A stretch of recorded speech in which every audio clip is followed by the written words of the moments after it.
Okay जी, सो आज जिस amplifier board का हम रिव्यू करने वाले हैं वो एक क्लास डी एम्पलीफायर है, 60 वाट प्लस 60 वाट का और 2.1 चैनल का। इसकी जो मेन आईसी है वो TPA3118D2 है, जो कि एक 30 वाट प्लस 30 वाट की आईसी है और काफ़ी फेमस आईसी है, आपको पता ही होगा इसके बारे में। इस सर्किट में जो है एक आईसी जो है वो BTL मोड में है और दूसरी PBTL मोड में। PBTL से इन्होंने सब वूफर ड्राइव किया हुआ है सर्किट में और BTL मोड से लेफ़्ट राइट सराउंड जो है, लेफ़्ट राइट स्पीकर जो है वो ड्राइव किए हुए हैं। तो आज हम इस बोर्ड का ओवरव्यू लेते हैं, इसका साउंड टेस्ट करते हैं और देखते हैं कैसा परफॉर्म करता है। बाय द वे ये एक लेटेस्ट बोर्ड है, इसके बाद अभी तक कोई बोर्ड प्रोड्यूस नहीं हुआ है और 2.1 चैनल का फुली लोडेड है, इसमें काफ़ी सारे फीचर्स हैं, तो हम वो आज डिस्कस करते हैं। फर्स्ट ऑफ ऑल हम इसका ओवरव्यू ले लेते हैं सबसे पहले, देन उसके बाद इसकी पावर वगैरह डिस्कस करेंगे। तो ओवरव्यू लेने के लिए सबसे पहले जो है यहाँ पे राइट साइड पे देखेंगे तो ये एक वॉल्यूम कंट्रोल दिया हुआ है। वॉल्यूम कंट्रोल जो है ये मल्टीपर्पज़ है बेसिकली। ये यहाँ से आप इसका वॉल्यूम जो है इंक्रीज़ भी कर सकते हैं, डिक्रीज़ भी कर सकते हैं और इसके अंदर स्विच भी दिया हुआ है जो मल्टीपर्पज़ है। जब आप इसको USB या ब्लूटूथ से कनेक्ट करेंगे तो वन टाइम पुश करेंगे इसको तो वो प्ले या पॉज करेगा आपका म्यूज़िक जो है, जो भी साउंड ट्रैक है। और अगर 2 टाइम्स पुश करेंगे इसको तो नेक्स्ट ट्रैक जो है वो हो जाएगा और 3 टाइम इसको अगर आप पुश करेंगे तो ये जो है आपका प्रीवियस ट्रैक पे चला जाएगा। और उसके साथ ही आप देखेंगे यहाँ पे जो है दूसरे नंबर पे जो वॉल्यूम है ये सराउंड साउंड का है, बेसिकली वर्चुअल साउंड इन्होंने जनरेट किया हुआ है, जो भी मैन्युफैक्चरर है उसका सर्किट डिज़ाइन किया हुआ है। तो सराउंड साउंड के लिए ये जो है वॉल्यूम आप इसको जो है यूज़ कर सकते हैं। बेसिकली जब आप लेफ़्ट राइट में कोई भी म्यूज़िक या मूवी वगैरह देख रहे हैं तो उसकी सराउंड साउंड जनरेट करता है, ऑडियो की जो है डेप्थ है या जो विड्थ है उसको बेसिकली ये इंक्रीज़ करता है। अच्छा, उसके साथ वाला जो वॉल्यूम है तीसरे नंबर पे ये आपका ट्रेबल का है, ट्रेबल की फ्रिक्वेंसी कम ज़्यादा कर सकते हैं इससे, और मतलब ट्रेबल कम और ज़्यादा कर सकते हैं आसान अल्फाज में। उसके बिल्कुल जो 4th नंबर पे वॉल्यूम है ये लेफ़्ट और राइट चैनल का मिड बेस का वॉल्यूम है बेसिकली, क्योंकि सब बेस तो हम सब वूफर से ले रहे हैं तो लेफ़्ट राइट वाला जो है उसकी जो वोकल्स हैं और थोड़ी सी लो फ्रिक्वेंसी जो होती है उसको आप इंक्रीज़ या डिक्रीज़ कर सकते हैं। और सेकंड लास्ट वाला जो वॉल्यूम है इसके ज़रिए आप जो सब वूफर की फ्रिक्वेंसी है, कट ऑफ पॉइंट जो है, क्योंकि अगर ये एम्पलीफायर जो है एक ख़ास फिक्स फ्रिक्वेंसी के ऊपर होता सब वूफर के लिए तो लाजमी नहीं है कि जो भी आप सब वूफर यूज़ कर रहे हैं इसके साथ वो इसके साथ मैच करे। तो ये प्लस पॉइंट है, इसके लिए इन्होंने जो डिज़ाइनर है, जो मैन्युफैक्चरर, उन्होंने बेस कट ऑफ फ्रिक्वेंसी दे दी है, तो इसको आप इंक्रीज़ या डिक्रीज़ कर सकते हैं। जो भी आपको बेस का लेवल अच्छा लगता हो उसके ऊपर आप इसको इंटेक्ट कर सकते हैं। तो बिल्कुल लास्ट वाला जो वॉल्यूम है ये हमारा बेस का मेन वॉल्यूम है, इससे आप जो है वॉल्यूम इंक्रीज़ कर सकते हैं और डिक्रीज़ कर सकते हैं सब वूफर का। ये सब वूफर की फ्रिक्वेंसी है और ये वाला जो है उसका मास्टर वॉल्यूम है। तो इन सब की आपने सेटिंग करके एक जगह जहाँ पे भी आपको म्यूज़िक अच्छा लगता है या साउंड ट्रैक जो भी आप व्हाटएवर आपको पसंद हो तो उसके बाद आप इसको मास्टर वॉल्यूम से इंक्रीज़ कर सकते हैं और डिक्रीज़ कर सकते हैं। सर्किट की जहाँ तक बात है यहाँ पे ये NE5532 आईसी लगी हुई है और 2 आईसीज बेसिकली लगी हुई हैं जिससे इन्होंने एक्टिव हाई पास और लो पास फिल्टर इन्होंने डिज़ाइन किया हुआ है। तो जब अगर आप सब वूफर लगाते हैं या लेफ़्ट राइट चैनल के स्पीकर्स लगाते हैं तो आपको उनके साथ क्रॉसओवर लगाने की कोई ज़रूरत नहीं है। राइट साइड पे देखेंगे यहाँ पे एक निचिकॉन का कैपेसिटर लगा हुआ है 35 वोल्ट और 1000 माइक्रोफैराड का। तो SMPS पे अगर आपने चलाना है तो इट्स ओके, चल जाएगा, लेकिन फिर भी मैं आपको सजेस्ट करूँगा कि आप इसके साथ तकरीबन कोई 7-8 हज़ार माइक्रोफैराड का जो है कैपेसिटर जो है वो लाजमी यूज़ करें, सो दैट, क्योंकि ये 2.1 चैनल है और सब बेस जो है लो फ्रिक्वेंसीज बहुत ज़्यादा प्रोड्यूस होनी है तो सर्किट जो है आपका स्ट्रगल ना करे। और जहाँ तक आईसी की बात है तो आईसी जो है ये बिल्कुल ओरिजिनल आईसी लगी हुई है TPA3118। अब आई डोंट नो आपको नंबर नज़र आ रहे हैं या नहीं नज़र आ रहे, लेकिन ये 32 पिन की आईसी है, क्लास डी एम्पलीफायर है, पावर एफिशिएंट है। इसको जो है आप बैटरी जो है या पावर बैंक के ऊपर भी आप अच्छे से यूज़ कर सकते हैं, किसी किस्म का कोई इशू नहीं होगा। सेंटर में आप देख रहे हैं यहाँ पे ये आईसी लगी हुई है ब्लूटूथ की, और ब्लूटूथ जो है इसमें आई गेस 5.0 है और उसके साथ ही ये छोटा सा जैक दिया हुआ है। ये बेसिकली एक्सटेंशन है आपके एंटीना की, क्योंकि अगर आप इनबिल्ट किसी बूम बॉक्स बनाते हैं या कुछ भी ऐसा बनाते हैं तो किसी बॉडी में आप लगाएंगे तो हो सकता है कि आपकी जो ब्लूटूथ रेंज है वो कम हो जाए, तो यहाँ पे आप एक्सटर्नल जो है एंटीना भी लगा सकते हैं। और इसके अलावा ये एक और आईसी लगी हुई है, बेसिकली ये स्टेप डाउन कन्वर्टर है, क्योंकि ये आपकी जो मेन आईसी है ये ज़्यादा वोल्टेज पे ऑपरेट हो सकती है, लेकिन जो आईसी ब्लूटूथ वाली है ये कम वोल्टेज पे चलती है, तो उसके लिए उन्होंने स्टेप डाउन जो है ये डिज़ाइन किया हुआ है। और लेफ़्ट साइड पे देखेंगे 100 माइक्रोफैरड्स के जो है छोटे छोटे कैपेसिटर्स लगे हुए हैं।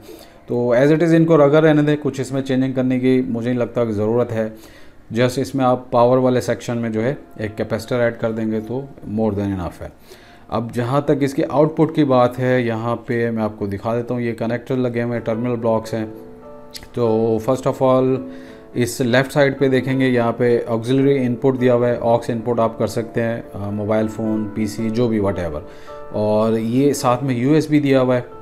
यूएसबी जो है आप इसमें मेमोरी कार्ड कन्वर्टर लगा सकते हैं, यूएसबी डिस्क जो होती है वो भी लगा सकते हैं, फ्लैश ड्राइव जो है, और इसको एज ए साउंड कार्ड भी यूज़ कर सकते हैं। जब आप इसके अंदर फ्लैश ड्राइव लगाएंगे तो आपका जो मास्टर वॉल्यूम है उससे आप उसको ऑपरेट कर सकते हैं। और जहाँ तक मेरी इसके मैन्युफैक्चरर से बात हुई थी ऑलमोस्ट कुछ 3-4 महीने पहले, क्योंकि मैंने बोर्ड लिया था, उन्होंने बताया था कि इसकी वो ऐप डेवलप कर लें ताकि आप इसके अंदर जो फ्लैश ड्राइव या यूएसबी लगाएं तो उसको आप मोबाइल फ़ोन में ब्राउज़ कर सकें, और वहाँ से आप जो है साउंड ट्रैक्स वगैरह देख भी सकते हैं और वहाँ से प्ले भी कर सकते हैं।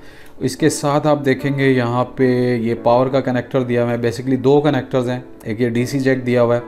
तो डीसी जैक में अगर आप डायरेक्ट एसएमपीएस यूज़ कर रहे हैं तो 4.5 वोल्ट से लेकर 26 वोल्ट तक आप इसको ऑपरेट कर सकते हैं। जितनी आप इसको कम वोल्टेज और एम्पेयर देंगे तो आपको आउटपुट पावर जो है या स्पीकर्स में साउंड जो है वो कम मिलेगा। और 24 वोल्ट जो है मैं आपको रिकमेंड करूँगा, 20 से 24 वोल्ट तक वो सेफ़ है। और मिनिमम एम्पेयर आपके होने चाहिए एटलीस्ट 5 to 6 एम्पेयर, इसके लिए बहुत है, इसके ऑपरेशन के लिए मोर देन इनफ है। तो 5 to 6 एम्पेयर 24 वोल्ट के ऊपर आप इसको ऑपरेट करें, कोई इशू नहीं होगा किसी किस्म का। अच्छा, ये 3 पिन का कनेक्टर दिया हुआ है, इसके आप ट्रांसफार्मर पे भी यूज़ कर सकते हैं इस एम्पलीफायर को, लेकिन मैं आपको रिकमेंड नहीं करूँगा। एसएमपीएस बहुत सस्ती भी मिल जाती हैं यूज़ में मार्केट से, आफ्टर मार्केट जो है वो आप यूज़ करें, बहुत अच्छा आपको रिज़ल्ट मिलेगा। लेकिन अगर स्टिल आप यूज़ करना चाहते हैं तो 18/18 का जो होता है ट्रांसफार्मर, उससे ज़्यादा पावर नहीं होनी चाहिए। 12/012 यूज़ कर लें, 15/015 यूज़ कर लें, 18/18 से एक्सीड नहीं करना चाहिए। और उसके साथ आप देखेंगे ये जो 2 पॉइंट्स हैं ये सब वूफर का है। जो फर्स्ट है ये माइनस सब वूफर का और ये प्लस है। सब वूफर जो रिकमेंड करते हैं मैन्युफैक्चरर वो 6 से 8 ओम रिकमेंड करते हैं। और लेफ़्ट राइट का जो चैनल है उसके ऊपर भी आप 8 ओम जो है 30 वॉट प्लस 30 वॉट के 2 लेफ़्ट राइट चैनल यूज़ कर लें, स्पीकर्स यूज़ कर लें, फुल रेंज करें, मिड प्लस ट्विटर यूज़ करें, वो आपकी मर्ज़ी है। सब वूफर जो है वो भी आप यूज़ करें। अब इस एम्पलीफायर का जो बेस्ट सिनेरियो है कि इससे आप आउटपुट अच्छी कैसे ले सकते हैं, तो मैं आपको रिकमेंड करूँगा लेफ़्ट राइट के लिए जो है आप 4 ओम यूज़ करें, 30 वॉट प्लस 30 वॉट। और जहाँ तक सब वूफर की बात है तो एटलीस्ट 6 to 8 इंच का सब वूफर हो, रियल सब वूफर होना चाहिए। मिड वूफर या फुल रेंज जो है वो आप ना लगाएं, क्योंकि अच्छी बेस जो है आपको सब वूफर ही देगा, प्योर बेस जो होती है। तो 2 से 3 ओम्स का जो है आप इसके ऊपर सब वूफर यूज़ करें। 4 ओम भी यूज़ कर सकते हैं, 8 ओम भी यूज़ कर सकते हैं, कोई ऐसा मसला नहीं है। लेकिन ये आपने ध्यान में रखना है कि जितने इम्पीडेंस ज़्यादा होगा, जितनी रेजिस्टेंस ज़्यादा होगी, जितने ओम ज़्यादा होंगे, उतनी आउटपुट पावर आपको कम मिलेगी इस एम्पलीफायर से। और 24 वोल्ट और 5 से 6 एम्पेयर जो है इसके लिए मस्ट है जो आपकी पावर सप्लाई है। जब आप ये जो मैं आपको रिकमेंडेशन दे रहा हूँ इसके हिसाब से अगर आप ऑपरेट करेंगे आपको बहुत ही अच्छा और बहुत पावरफुल साउंड मिलेगा। बस आपने करना ये है कि छोटी सी हीट सिंक जो है ना आईसीज़ के ऊपर, क्योंकि आप मैक्सिमम कैपेसिटी के ऊपर, मैक्सिमम पावर के ऊपर यूज़ करेंगे तो ये हो सकता है हीट हो जाए थोड़ा सा, तो इसके ऊपर आपने हीट सिंक लाजमी यूज़ करनी है। अगर आपने 20 वोल्ट पे यूज़ करना है तो हीट सिंक लगाने की ज़रूरत नहीं है। 6 ओम का सब वूफर लगा लें, 4 ओम का लगा लें। लेफ़्ट राइट जो सराउंड्स हैं वो भी आप 6 ओम 8 ओम जो आपको अच्छा लगे। तो ये वाले जो स्पीकर्स अभी मैंने यूज़ किए हैं ये जैपनीज़ हैं, 8 ओम्स के पायनियर हैं, जब मैं जापान में मैन्युफैक्चर होते थे। तो ये लास्ट पेयर है मेरे पास, तो अगर किसी को चाहिए तो आप मुझे कांटेक्ट कर सकते हैं। और हमारा स्टोर विज़िट करें, उसके ऊपर इससे कंपैटिबल सब वूफर भी आपको मिल जाएगा, मिड रेंज भी मिल जाएंगे और लेफ़्ट राइट चैनल के लिए, सराउंड के लिए। तो अभी हमारा ओवरव्यू ऑलमोस्ट कंप्लीट हो चुका है। अब जो रिकमेंडेशन आपको दी है उस हिसाब से आप कनेक्शंस करेंगे, सारा कुछ लगाएंगे तो आपको बहुत अच्छी आउटपुट मिलेगी। अगर आप अपने हिसाब से लगाना चाहते हैं लगा लें, लेकिन आउटपुट जो है, आउटपुट पावर वो कंप्रोमाइज़ हो सकती है, कम भी हो सकती है। चलें, अब इसका ओवरव्यू तो ऑलमोस्ट हो गया कंप्लीट। अब इसका हम साउंड टेस्ट कर लेते हैं। ओके जी, सो कनेक्शंस हमने कर लिए हैं। एज़ यू कैन सी कि लेफ़्ट राइट पे ये मैंने तकरीबन कोई 4 इंच का ये फुल रेंज है, बेसिकली पायनियर का, मेड इन जापान। ये मैंने लेफ़्ट राइट चैनल के लिए यूज़ किए, सराउंड के लिए, और इसमें ट्विटर की ज़रूरत नहीं है। बेसिकली ये जो स्पीकर है ये बेस्ट है मिड रेंज के लिए, वोकल्स के लिए और हाई फ्रिक्वेंसीज़ के लिए। तो इसमें ट्विटर की भी ज़रूरत नहीं है और किसी और एडिशनल चीज़ के लगाने की ज़रूरत नहीं है। ये आपके सामने 8 ohms इसकी एम्पीडेंस है और ऑलमोस्ट जो है इसके वाट जो है 20 से 30 वाट पर चैनल है। तो हमारे एम्पलीफायर के हिसाब से हैं जिस तरह इसकी रिक्वायरमेंट है। और जहाँ तक सबवूफर की बात है तो सबवूफर मेरे पास रखे हुए हैं, लेकिन वो बॉक्स में नहीं है, तो इसलिए उसका साउंड टेस्ट मैं आपको नहीं करा रहा। अभी मैंने इसके साथ ये फुल रेंज के 2 लगाए में सोनी के बुकशेल्फ स्पीकर्स, इनको पैरेलल में लगा दिए। 6 ohms ईच है, तो जब पैरेलल में लगाएंगे तो 3 ohms हो जाएगा as per requirement by this circuit. और इसकी पावर हैंडलिंग जो है तकरीबन कोई 100 वाट तक है। तो ये अगर इसके ऊपर बहुत अच्छा परफॉर्म कर रहा है, इनके ऊपर फुल रेंज के ऊपर, तो सबवूफर पे तो बहुत ही आउट क्लास परफॉर्म करेगा।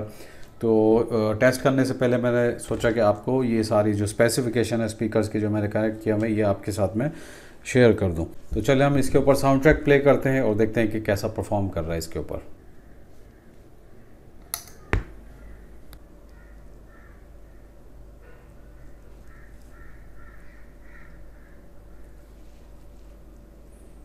ब्लूटूथ हमारा कनेक्ट हो गया। अब इसके ऊपर हम साउंड ट्रैक प्ले करते हैं, फिर ग्रेजुअली जो है इसके वॉल्यूम इंक्रीज़ करेंगे।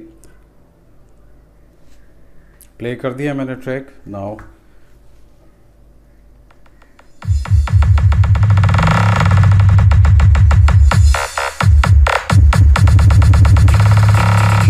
Christian live in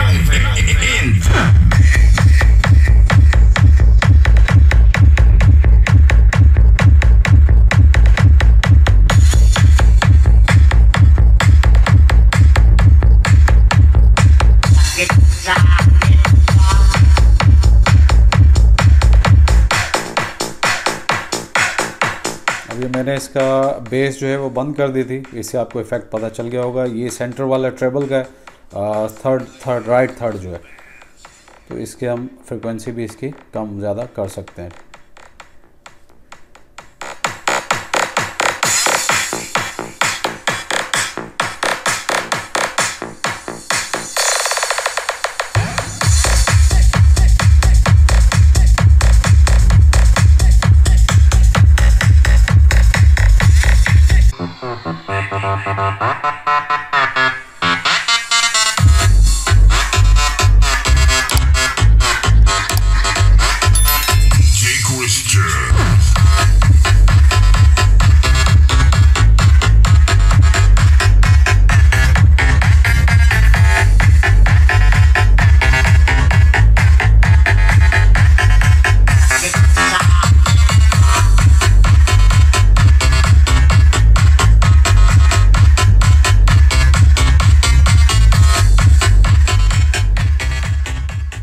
चलिए जी, साउंड टेस्ट तो इसका हो गया है और काफ़ी सेटिस्फाइंग है, बहुत अच्छा आउटपुट है, बहुत स्ट्रॉन्ग है, बहुत पावरफुल है। लेकिन मैं जैसा कि आपको बता रहा था कि इसके साथ आपने सब वूफर ही लगाना है, मिड वूफर या फुल रेंज नहीं लगाना है, तो ही आपको बहुत अच्छी डीप और पंची बेस मिलेगी।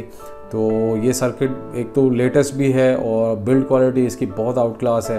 ये बैक साइड पे इसके मॉडल वगैरह भी लिखे हैं, मैन्युफैक्चरर भी लिखा हुआ है और ये सारे कनेक्शंस का डायग्राम भी दिया हुआ है। आप ये वीडियो देखेंगे तो आपको कोई इशू नहीं होगा, हेल्प मिल जाएगी।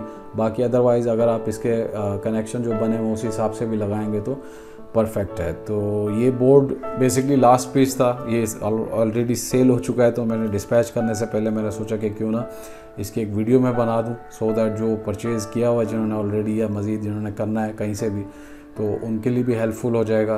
बोर्ड जो है बहुत अच्छा है, एक कंप्लीट होम थिएटर है आपका 2.1। आप इसके साथ अगर 8 ohms के जो लेफ़्ट राइट है वो पैरेलल में लगाएंगे तो 4 जो है आप सराउंड बना सकते हैं। बेसिकली वर्चुअली ये आपका 4.1 चैनल भी बन जाएगा, तो कोई ऐसा इशू नहीं है। इससे कंपेटिबल्स जो हैं वो सारे surrounds left right each and everything वो आपको हमारे स्टोर पे अवेलेबल हैं, वहाँ से मिल जाएंगे और सारे ब्रांडेड हैं।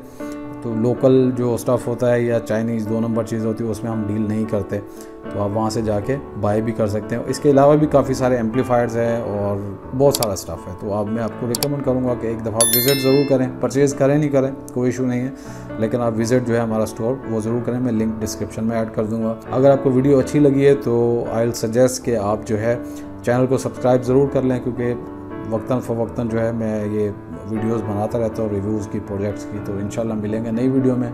Till then take care, bye bye, अल्लाह हाफिज़।